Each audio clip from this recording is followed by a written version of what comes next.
नमस्कार सांगमाने आज मु देसी कांकड़ भजार रेसिपी नहीं आसी। रेसिपी करने बहुत कम समय लगी था किंतु ए रेसिपी खावाई बहुत टेस्ट लगी था और बहुत हेल्दी। ये भजा को आपण गरम भात पखाला भात किंबा रुटी सहित खाई पारे। तेबे चलतु आज ये रेसिपी स्टार्ट करवा। प्रथम ये 250 ग्राम कांकड़ नहीं आ दुईटा बड़ साइज आलू देखो चोपा छड़े नहीं आ गोटे बड़ साइज पियाज नहीं।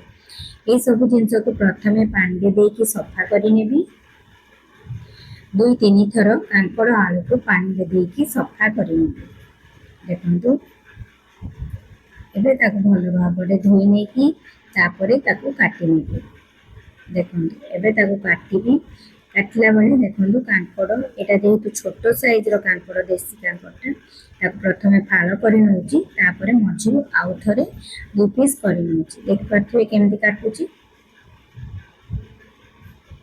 एमती भाव काटी नहीं देखु। एबे आलू को काटी नेबी। आलू आ कांकड़ एठी मुझे मोटा मोटा साइज रे काटुची पतला करूनी। पतला करदेले कांकड़ खंड गुड़ा भांगिकी मेल्ट हो मोटा मोटा काटी देखिपे ये आलू कांकड़ केमती भाव काटी देखु। एबे जो पियाज को रखी से पियाज भी सेमती मोटा मोटा पीस रे काटी नेबी देखु।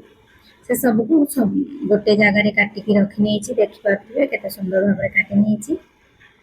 एबे तापाई गोटे मसला रेडी करबी। मसला रे 2टा बड़ साइज कंचा लंका नहीं गोटे सुखला लंका आउ 5-7 पाखुड़ा रसुण नहीं आ गोटे जगार देखो गोटे छोट चामच जीरा नहीं गोटा जीरा आउ 2 छोट चामच धला सोरिष नहीं। ये धला सोरिष नहीं आप चाहिए कला सोरिष भी नहीं पारे। आपको ये मुझे ग्राइंडिंग करनी माको शिଳରେ बाटी आनी। आ गोटे कड़े गरम कर देखो। कड़े गरम है गोटे छोट चामच सोरिष तेल देती। रेसिपीटा सोरिष तेल टे बेसी टेस्ट लगे है। तेल गरम है पंच फुटण देती जो काटिक रखी आलू कांकड़ और पियाज सब गोटे जगह देखो। तादेह परिमाण मुताबक लुण देती आ गोटे छोट चामच हलदी गुंड दूची। लुण आ हलदी गुंड को भल भाव गोल नेबी देखु। गोलेला कभर करके सिझाक देवी। आपको एबे सिझाक देवी गोटे 2 मिनिट सिझिला कभर खोलिकी चेक करने देखु। आधे में किसी पानी एबे देना। एबे फ्लेम मीडियम रखी देखु। एबे ये स्टेज तादेह जो मसला बाटिकी रखी देनी अध गिना पाखापाखि पानी देनी मसला बटा पानीटा देनी देखु। तापर एबे पुणी थरे कभर करनी कभर करके पुणी थरे सिझाक देखो। कभर चेक खोलिकी चेक कर मझे मझे ना मसला तले लगी देखु। एबे चेक करने भी पानीटा पूरा मरीगला। एबे देखु कांकड़ आलू पूरा सिझी गला। एबे फ्लेम ऑफ कर आ गोटे तावा नहीं तावा को गरम करा देली। तावा गरम है आउ छोट चामच सोरिष तेल देनी देखु। एबे तेल गरम है जो सिझे रखी कांकड़ आलू देखु। एबे देनेबी